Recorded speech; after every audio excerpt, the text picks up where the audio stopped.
Pemirsa, kasus gigitan anjing rabies di Jembrana cukup tinggi dan harus diwaspadai. Berdasarkan data, kasus gigitan anjing rabies dari Januari hingga November 2022 mencapai 200 kasus.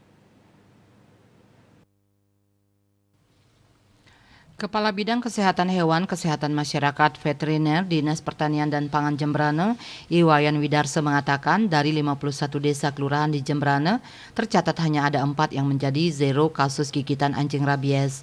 Menurutnya tahun 2022 hingga bulan Oktober, kasus gigitan anjing suspek rabies mencapai 4.159 kasus. Dari total itu, anjing yang positif rabies dari hasil lab sebanyak 200 kasus. Sementara kasus kematian akibat rabies ini hingga November 2022 tercatat ada 3 orang korban.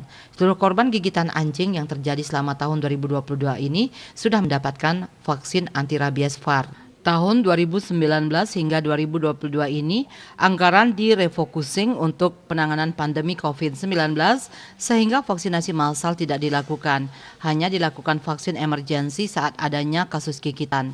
Menurut Widarse, kendala yang dihadapi yaitu ketika datang untuk vaksin, biasanya kehadiran warga rendah. Itu kemungkinan karena terbentur waktu kerja sehingga vaksin door to door ini diperlukan tidak hanya saat adanya kasus. Terkait rencana vaksinasi massal tahun 2023, Widarse menjelaskan sudah masuk dalam anggaran induk tahun 2022.